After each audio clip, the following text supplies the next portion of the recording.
backing up, last year at the beginning of the year, getting ready for budget season, we actually spent a lot of time coming through all of the issues that faced Anderson County parks.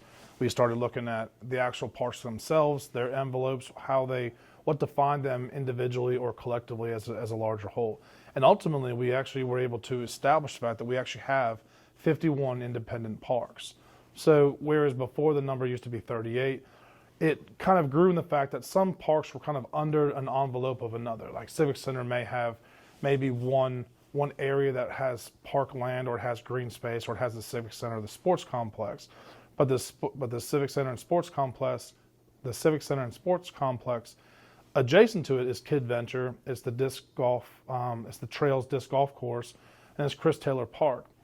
So you start to look at how they're looked at individually. They're asseted kind of differently to capture the cost, the operation cost, the maintenance, things of that sort, to really be able to track what we're doing in Anderson County. So then you start to look at what we have across the board is what we offer. We have pocket parks, which might be the little green space and the walkway in front of the annex. It's not really a true park, but it's park-like for folks that are working in the building, people that are walking up and down River Street or Fant. So it has to be maintained. It has to be maintained. There's trees there, there's landscaping there, but it's also there's a bench. So to one respect, that's the smallest type of park that we have, which might be, say, like I said, a pocket park. Susan Street is on Market. It's actually our only county park that's inside the city limits of Anderson, but that's one that we've long had oversight on. Now, we removed the playground pieces of equipment that were on there a couple of years ago because they exceeded the current standards for safety. There was some issues with the swing set. They required larger fall zones, and they really didn't fit this space. So Susan Street was one that has redevelopment potential, but it's really turned into what we call a pocket park because there's two concrete benches and tables. And people are just able to come through, walk when they're walking River Street, when they're walking the neighborhood. So it really serves the purpose of that neighborhood down Susan Street and Booker more than anybody. But then you start to creep up in the parks that serve a purpose, whether it's a boat ramp facility, which is just a ramp only to access the water, or whether it's a lake rec area, a recreation area that may offer swimming, camping, or that it's a lake recreation area which may offer swimming or picnicking or a boat ramp as well, or walking trails, or just birding, or something just very passive. But then you get into the sports complexes that start to specialize in either organized recreation, a home for organized recreation, say Wren Youth or Star Athletic Complex, being Star Youth. And then there's, of course, the fields at the Civic Center that Todd McCormick oversees, and he rents those out and manages the schedule for whether it's for local interest or whether it's for impact events such as the Dixie Youth type thing. So we really grabbed a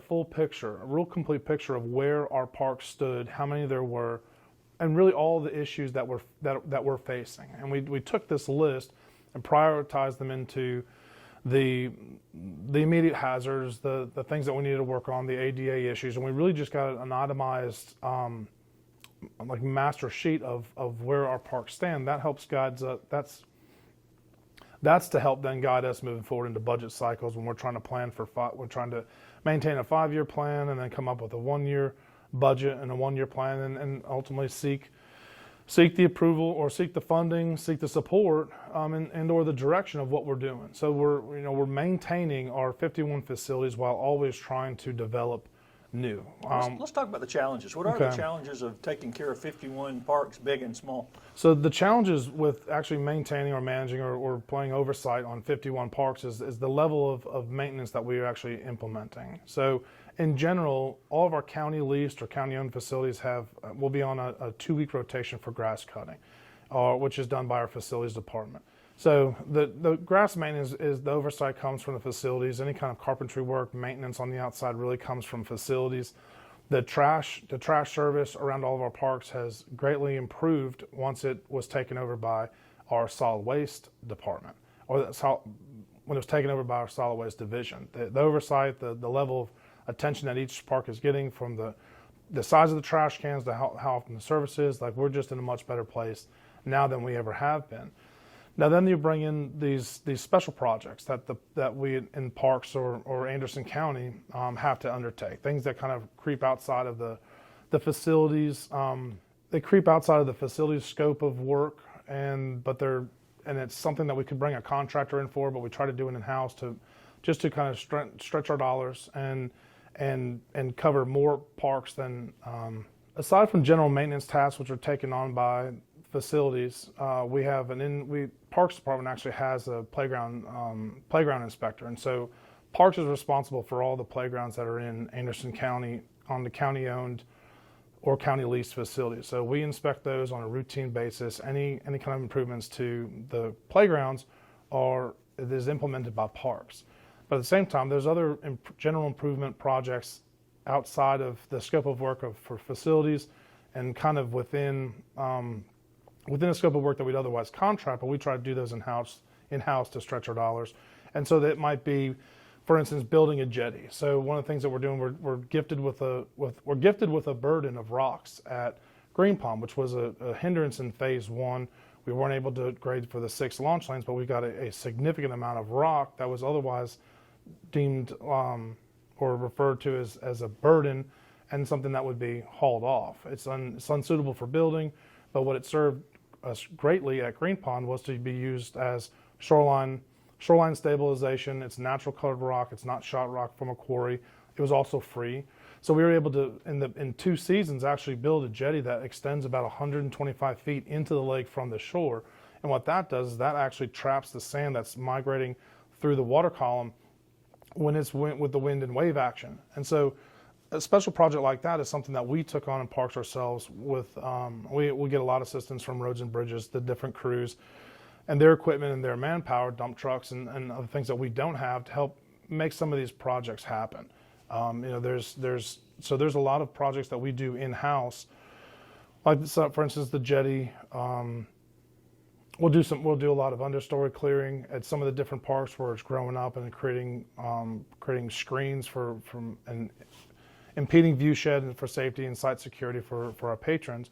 But ultimately so one of the larger challenges that we have, certainly as a county, as a Parks Department, is that we don't have like an established revenue stream to be able to come in and spread out more thoroughly throughout the county. So we're granted the budget and the support from facilities, roads and bridges, solid waste, and even wastewater and stormwater. Like we get a lot of internal support to help make a lot of the improvements at the 51 parks in varying degrees. So some parks we actually don't touch hardly at all because of their needs aren't there. We'll have, whether it's track issues at some of the older parks where the asphalt is getting ripped up by tree roots or growing roots, or the grass is creeping in and tearing the asphalt apart, or there's hazard trees, or there's sidewalk issues. There's just a varying level of projects at all the different parks that really start to steer what we can afford to take on, what we can't, what kind of manpower is available to us, and what we should go. So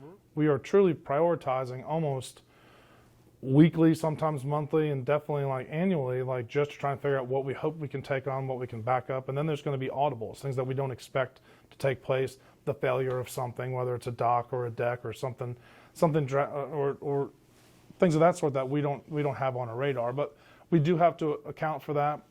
So we don't hold back funds, but we just have to kind of maintain a steady forward, knowing that we're going to get things that come up that we don't expect. So challenges of just general trying to maintain while provide new funding sources. The one thing that's really hard, probably the most frustrating challenge for me as a Parks Department manager is the abuse that the county parks actually suffer on can be a weekly basis, definitely on an annual level. But we've had an increase here recently. We've had an increase in lake-related abuse on our parks. Gangways, floats, dock systems, boats, all stuff that people don't want to pay to dispose of are being discarded on county, either randomly in the lake or at county facilities at night during the day. And so the county really suffers a big toll on dumping, really, and it's illegal dumping is what it is. But we're unable to track old gangways down to whatever permit it was. If the numbers are ground off, and without anybody speaking up, and if you see something, say something, and telling someone, we're really, unfortunately, we have mulch that's dumped at our parking lots in the back. We have garbage that's dumped often enough. We have, like I said, we've got a 40-foot gangway that actually was dumped on us this week. Actually, now that the water's come up 5 feet in about a month since Christmas, we've had a lot of people's dock systems are getting up off the ground, and people are starting to try and make that go away. Or if it's dumped at a cove, somebody else will bring it over to a county facility under the assumption that the county's going to take care of it. So we suffer a lot of abuse from that type of activity. But it's mulch. There were 3 dump trucks of chip mulch from a tree company that was dumped on us at Brown Road in the ADA parking lot. We have constant damage to some of our restroom facilities, or the abuse of Equinox Park is suffering right now terribly from off-road vehicles, motorcycles, 4-wheelers, cars. At night, during the day, after it comes the rain, and they're in there turning donuts and tearing up the fields, tearing up the grass areas, turf that we otherwise pay to maintain, or it causes runoff, or they're actually climbed into the field, the baseball field that's being used right now for a travel ball team, and they tore up the brand new drag clay infield as well as the outfield. And so cameras, we can't have cameras everywhere. We do rely on the community to kind of help look after what's in their neighborhood. If they see something, take a picture, don't engage. And report it to the sheriff's department, report it to the Corps of Engineers if it's on a Corps facility, or send it to the Parks Department so that we can help funnel it in the right direction. But it's hard to suffer the damage that we do, knowing that we're trying to improve things for quality of life in Anderson County. You're talking about vandalism and dumping and stuff. Do you catch very many people? I mean, you do catch some, or? It's hard. We catch people often enough tearing up parking lots and grass and acting poorly in their cars. It's easier to capture that in a plate. The flock cameras have been very helpful to take a picture, timestamp, coordinate it back to a flock camera, which are on some of the roadways here in Anderson County. They're able then to catch a license plate and able to kind of piece a couple pictures together to help. We've been using some trail cameras, different places, and it helps get us in the direction. But sometimes it's helped. It's helped in a recent littering at River Forks. Caught the homeowner out of Star, and so at that point, litter enforcement has been involved. And they've been key to tracking these folks down, making contact, having them come back, clean it up, assess possibly a fine. We haven't had like a large assetted bust from the cameras yet, but it's something that ultimately we're ever hopeful for, just to help send a message. But we can't never put up enough cameras. It's hard to either track that data or keep it coming in, or having somebody look at it and they even trying to send the signal or keep it on site. That is also one of the other challenges, is the fact trying to keep places safe and have oversight, but we can't unfortunately staff all the 51 parks. But I guess people need to be aware you do have some cameras, and you're trying to put up more, that they are being watched most of the time. That's right. Yeah. That's right. And we also do rely on the public. We rely on the public heavily to take a picture and send it, not to engage, but just send a picture and let us know if something's happening. And that's because the mulch chips, it turns out, have been there. They've been tucked back in the long boat truck trailer space long enough to where that you can see where the mold's starting to grow on them, or the mildew at anyway. So we know that's been a while, but unless somebody reports it, people can't take for granted that somebody else is going to see it. What would you do if you did have the adequate funding just to properly, routinely maintain all 51 parks? I mean, what kind of things would the citizens notice differently if that was done? Well, I think there'd be an increased level of attention at all the parks. So right now we're during the mowing season, which basically runs like April to November. It's every 2 weeks, and there's a basic maintenance schedule for it. That wouldn't change if we had more money, but what you would definitely see would be more improvements to the amenities, some more landscaping to help beautify the parks. You'd see things that you don't have. You'd see plans and development for for new stuff. So you'd see a lot. You would see new things throughout the county annually, and so that would change, and it might be improvements to the walking tracks. A lot of the walking tracks really kind of date like 10 to 20 years ago. The hot recreation item was walking tracks, because every city had a an asphalt crew or a paving fund, and so that was one of one of the more low-lying fruits to improve a community, was put in a walking track. They either went into public lands on county parks, or into schools, or onto fire departments, because those were like the center hubs of the individual communities. But fast forward 10, 20 years later, that asphalt is at the end of its lifetime, needs to be replaced. But at that point, we're addressing ADA quite differently than we had 20 years ago. And so we're looking at how then to connect one program to another program, and have the ADA parking lots support each program independently, but yet still be connected together. So there's a lot of design development that has to go in, and that has to be implemented before we even start breaking ground. And that's where the scope might be, let's just replace the asphalt, but in all actuality, it requires a designer or a design team or designer. It requires a design team to come in, we have to do some surveying, but then they have to look at grades to make sure that we're meeting or exceeding ADA in each individual park. And then we see, because of the way the sports have grown over the years, existing parking lots aren't sufficient anymore. The size of vehicles that are commonly seen for sports at sports complexes for soccer teams or baseball or what have you, they're all bigger vehicles. They're bigger cars or Suburbans, and they don't fit in the same minimum standards that would have previously been used to design those facilities. So we're getting maxed out on our sports complexes, and as a new program is implemented or approved or developed, we're seeing a shortage of parking at the Civic Center. They're parking on the roadsides. People are driving, trying to find other places to park just so they can be there for the tournaments that are underway, or the turnover of one tournament team to another. So parking is a challenge. ADA is a challenge. It sounds like demand is increasing. Demand's increasing. There's a lot of Anderson's growing steadily, and that there's a quality of life that really needs to grow with it. But we don't really. We're seeing where the stress areas are, so trying to catch up to that when we've experienced the stress, it's still going to take us a little time to catch back up to that, and then plan forward, and still balance recreation throughout the county, so that we're not just we're not just loading one area of the county. So we are stretched out. We're on Lake Hartwell, Lake Russell, Saluda River, Broadway Lake. Remind people about Lake Russell. Most people don't know that. So Lake Russell's below Hartwell, and actually it's a beautiful lake. For those that are not familiar with Lake Russell doesn't have docks on it the same way that Hartwell does. So it's a very picturesque lake to actually put in on. It has timber deep, so the fishing is different than Hartwell. It's very serene, very quiet.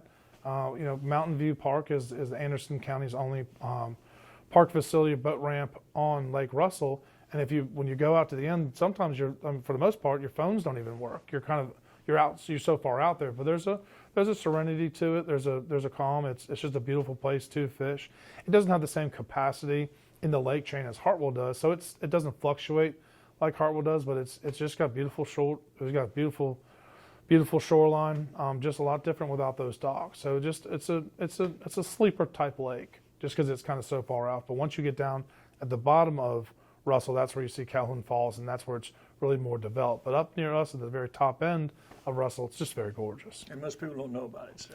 Most people don't know about it. It's one of those. It's a boat ramp. It's a larger boat ramp facility that used to have a rec area that ultimately was naturalized because the traffic wasn't there. There's been certainly this huge kind of emphasis and focus and drive like around Lake Hartwell, and eventually Russell will pick that up as Hartwell maxes out in the shoreline development. The homes are turning over, the older homes are being bought, and different homes are going in.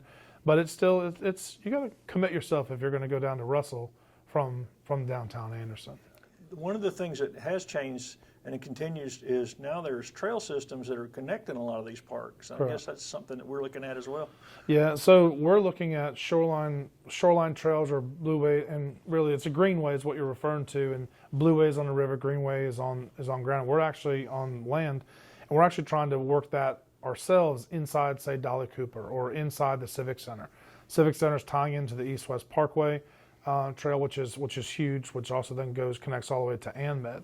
So we're working and see a lot of benefit in connecting really this. It's a shared use path, which is a wider path through a park facility and connecting to something else. So it really takes the place. So these shared use paths are taking the place of like the network of asphalt paths that have been in place at, say, Civic Center for 20 years and suffering from deterioration. So but that connectivity of the major programs within a park and having these arterial paths out to the different programs, kind of using as collector roads just to get from one place to another and just to really expand the pedestrian or bicycling traffic that parks are seeing. Now, you're seeing a lot of bicycles, a lot of joggers, a lot of people on scooters and uni-wheels and things of that sort.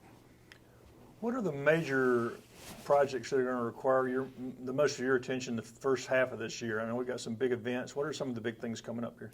So moving forward, we're still finalizing the plans for Kid Venture. Hopefully trying to build it out. Our plans, we're in the final stages of having the plans and then getting a cost estimate on just to know what final completion looks like. So we're anxious to see where we stand once the design team's done with that, because we lack the center and 2 pedals to be complete at Kid Venture, which would be a monumental task, which would be a monumental impact to the community, to the county and to the community. So aside from Kid Venture, up in Dolly, up at Dolly Cooper, we have a ball field lighting project currently out for bid. It's going to offer cost estimates for the football field as well as the baseball field. While that's underway, we're also looking at the remainder of the design for the parking lot for the center of Dolly Cooper, and then down. We also have a project underway with Upstate Disc Golf, which they're kind of the oversight organization for the 18-hole disc golf course up at Dolly Cooper, which the nature of that course is very attractive to disc golfers in upstate South Carolina. The amount of land that's actually able, because it's raw and unused right now and unprogrammed, the disc golf course has been able to be spread out throughout all the grass areas, and you have the high and low spots, the river frontage. So it's a very attractive course. It's a very expansive course. So that's a very popular area for a lot of people to come. So there's a strong club that actually helps maintain the trails, make minor improvements here and there. But we have a T-pad project that we're working on to actually bring in and pour 6 by 12 foot concrete T-pads, which actually would allow the Upstate Disc Golf Club to actually secure weekend tourism and economic impact generating events to Powdersville. Which tournaments. So we would talk about 2-day tournaments, 3-day tournaments. They may use just Dolly Cooper, or they may come and site at Dolly Cooper as well as the Civic Center, as well as one of the City of Anderson courses. That's when we can really start to see the economic impact similar to the fishing impact at Green. I just got a grant for the disc golf. Correct, right. So that PART grant that you're referring to is what's actually the local match is coming from the Upstate Disc Golf Club for this. So normally the county pays a local match for the park grants, but this was a project that the Upstate Disc Golf Club brought to us at the county and said that they like to help grow the reach of Dolly Cooper and start recognizing bringing tournaments in. So we've kind of met that. It's great to have a champion for a project. Rather than have a lot of people tell us what we need, it's nice to have someone that wants to jump on the saddle and run with us on a project. So the council and administration supported that project, and we're happy to see that move forward. And we're looking for probably between May and August is when we're going to look to implement that project. And Dolly Cooper is probably that and Green Pine, which we'll talk about in a minute. if you rewind 10 years, they're unrecognizable to where they are today. I mean, Correct. if you'd seen Dolly Cooper Park 10 years ago, you and I rode around out there when you could barely get around in a four-wheeler. Yeah. Dolly Cooper 10 years ago was what it was when I basically started in 2006. It was a backstop. It was some raw, just major grading over half of the park, and that's where it sat. And then the grass areas grew up into thick fescue, some understory trees growing, but it was basically raw land, except for parking lot areas and two walls. But unfortunately, because of the economic wall that we as a county or state or countries suffered, it sat kind of dormant for a number of years until the water recreation component started growing. But the water recreation component led to then the development of the disc golf course, which led to then more people coming in on a daily basis and helping kind of push out that negative component that found Dolly Cooper so attractive to come and drive through the fields or do things that they weren't supposed to do, or less desirable activity, which then led way into the play, which is Powdersville League for Athletic Youth, to actually start up their local rec program, which then started to build the support for the football field, the baseball field, which is now really it's just been a bit of a juggernaut here lately because Powdersville is growing at such a rapid rate. That's the sports complex that really supports the Powdersville area. So the growth and the support is really at this point like equally yoked. So we're starting to see a lot of successes in the form of about $500,000 a year between grants and support to actually help improve Dolly Cooper, to try and get it caught up, to try and get it to where it's supporting the community similar to Wren in Hurricane Springs in the Wren community.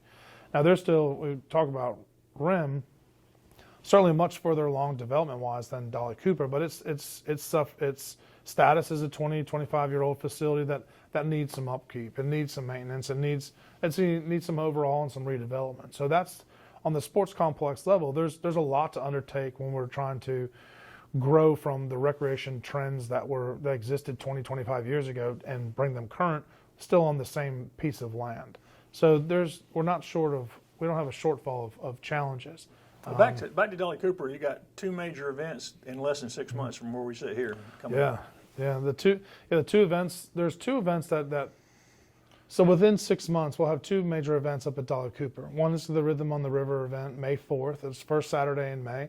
That's big crowds. It's a concert. It's a family fun day. There's a kid zone component, which takes place inside one of the fenced-in athletic fields, and there's a band. There's a lot of vendor support, and really the community comes out to enjoy the Riverside Park, elevated views, expansive green space, and that's been quite popular this past couple of years. And then the first Saturday in June is the Saluda River Rally. That's an annual event this will be its 14th year in operation. So we've grown since our first one, almost 14 years ago at this point, from just a small little stretch of 4-mile river paddle above Dolly Cooper on a Saturday to a 9-mile trip on Sunday from Powdersville to Piedmont. And we grew into a 15-mile trail, and we're going to adjust it up and down the stream with different levels of support from the fire departments or from volunteers and county staff. And actually this year we're looking to probably adjust it again. And actually what we're going to do, instead of connecting Powdersville, Piedmont, and Pelzer, we're stretching ourselves out so thin that we're trying to shrink it down a little bit just to improve the user experience for that one Saturday. So we'll still bring in the camping component, which has been a huge success. We've got a group that comes and stays with us from Florida every year, and we got a group that comes out of Charleston. And then our camping component is growing significantly enough that we've actually entertaining the idea of leaving the food, having more food vendors and having more of an experience at Dolly Cooper. So when you show up at Dolly Cooper the Saturday, June 1st, once you park your car, you're there the entire day. You get shuttled back up from, say, Piedmont, and back to where the food is, back to where live music is, and other vendors and crafters or expo tents. So The other thing that we're going to do with this next upcoming years, we're actually going to try and take advantage of the 28 acres that Anderson County recently purchased on the river in Piedmont. So we're underway with a facility design for a phase 1, but we're looking to actually kind of debut just the location and and just let people see inside, behind the scenes, behind the lock gates, while we're trying to design and develop and build that out. So we'll paddle 9 miles down from Dolly, take out in our new facility, but then exit back and come back to Dolly. But the user experience will be far greater this coming year on year 14 than it has in the past. Piedmont is really a nature reserve. I mean, if people haven't been out there, it's the wildlife habitat and everything. Yeah. It's like you're not anywhere near civilization. Yeah, the Piedmont property, you wouldn't even recognize it or think it would be Anderson County. There's some very high bluffs up there. There's a lot of history in that area, but the north slopes are filled with American hollies and American beech trees, looking similar to the Clemson Botanical Gardens. The signs of wildlife are very deep out there. That 28 acres it doesn't have a lot of building potential, which is great, because from a park perspective, just because you have green space doesn't mean you need to develop it into rec fields or asphalt surfaces. So it's going to be nice. That's the largest part of that is going to remain untouched in perpetuity. And the Saluda River Rally has been the impetus to lead to more access points. Now you've got more and more. Talk about how that's improved and what the new ones are. Dating back about 15 or 16 years, Anderson County kicked off a 48-mile Saluda River Blueway Corridor development plan, and it mapped out development about 6 miles above Anderson County and to 6 miles below Anderson County, all beginning and ending at hydropower facility locations, so at the dams. And so since that point, all the development that Anderson County has accomplished, which is 4 ADA accessible kayak launches on 2 different sections of the river, or 3 different sections of the river, we're actually now seeing the hydropower companies that had to submit for FERC relicensing being held to a higher standard for public access. So right now we're working with Patriot Hydro, and they're out of Piedmont. Well, they operate the Piedmont Dam and the 2 Pelzer dams, and so part of their relicensing requires them to implement access points in and out of the river, as well as some portage points. So everything that the county started 15 to 16 years ago has now really been the model to help lead or help drive additional improvements, as you mentioned, like in Anderson County or in Greenville County. Duke Energy was quick to implement a portage point without, just by the fact that we had it referenced on a map as a potential opportunity, and Duke, without even having to ask them, implemented that portage point, which connects 2 sections of the river, which is so important. And Belton's now in. Well, and Belton there's Dolly Cooper. There's 2 access points in Dolly Cooper, so you actually have that revolving float if you want it, whether it's a tube or a kayak, and then you can walk the trail back and put back in, or you just want to float down. But then there's 2 at Dolly Cooper, there's 1 at Pelzer, there's 1 at the Belton River site. But then we have the additional ADA kayak launch that we actually have secured in the Piedmont property that we use for the River Rally each year, which we're looking to actually formally install that one in Piedmont, so that we have a formal trail that with an ADA access point at the launch at Dolly Cooper, and then the takeout in Piedmont. And at that point, we can actually really start to advertise we have this one unified trail connected by 1 road, and you can jump on 9 miles of river. That's going to be a really pivotal moment for the county, for Anderson County, when we can actually advertise the beginning and the end, 2 parking lots at both sides, and universal access. Well, and those, like you mentioned, the steps on the rapid side for a change. People have been using a rope to haul people up and down. Yeah. If there's new steps down on the other side of the dam, and pause. But are you talking about below Piedmont? Yeah. Okay. Yeah, and see, I've heard that there's some development going on. And I don't know what. I saw a picture. They have steps. Looked like they had steps going down there. So on the sidebar, we had built some. Are you talking about above the dam or below the dam? Below the dam, going down towards Pelzer. Okay. Oh, going down towards Pelzer. Yes. Yeah. Okay. So in actually tomorrow, so in speaking of river development, tomorrow there's a meeting between Anderson County, Greenville County, Patriot Hydro, which is the company that manages Piedmont and the two Pelzers, and Anderson County's consultant engineer to actually kind of get a good overview of where our status is on this 48-mile trail at the different sections of river. But prior to Patriot Hydro starting to implement some of these public access points, we were constricted to 3 of the 6 waterways, or the 6 impoundments on the Saluda River Blueway. So this discussion tomorrow is kind of to formalize where Greenville County is going on their end, or how they're working with the current mill owners as far as the potential development on the Greenville side, what we're doing to work on the different sites at Piedmont on the Anderson County side, and then all the way down. So tomorrow's meeting is going to be very fruitful to get a current snapshot of what's actually happening from the Blueway perspective in Anderson, Greenville, and in Anderson, Greenville counties. And I guess we can't have a discussion about parks without talking about Green Pine. I know some people say they're tired of hearing about Green Pine, but Green Pine continues to be an economic engine, a recreation engine. What is Green Pine? Talk about the improvements over the last several months, and then what's coming up this year. So Green Pond just celebrated its 9th birthday on December 19th of 23. At that point, the economic impact from Green Pond over those 9 years totals $110 million. And that is just a juggernaut in itself that nobody saw would be that, or would think that it would have been that successful. Green Pond has spurred a ton of development on that side of town that otherwise wasn't expected for years down the road. We've actually aside from the jetty project that we discussed earlier, the county is finalizing drawings for the addition of the final 3 launch lanes at Green Pond. So this would expand our current 3 on the new side to a total of 6. It would include a 350-foot long L dock that would then actually create 2 bookend docks, all facing north. And that project we're looking at. So that project we're looking at possibly 2026 as a construction date.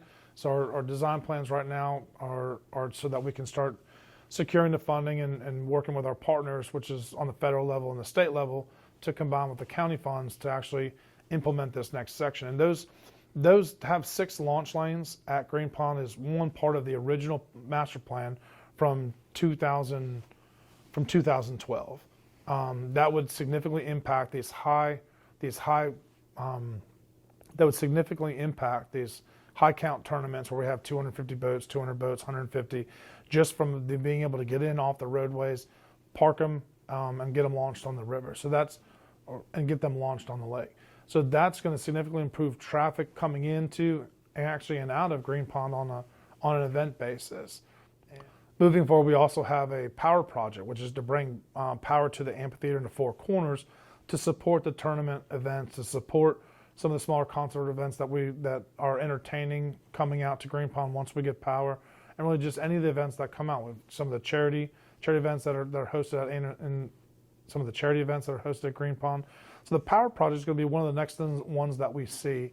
The host site was completed about 6 months ago, and so now we have a 24-hour presence at Green Pond. So somebody's always there, keep an eye on the facility, being there in case, just to help deter some of the nuisance activity. So Green Pond really doesn't have any major construction plan for this next fiscal year, but in 2026 is when we're looking for some. However, in 2026, when we actually expand the launch lanes, we're actually going to have to blast into rock, blue granite that's on the lake and under the lake.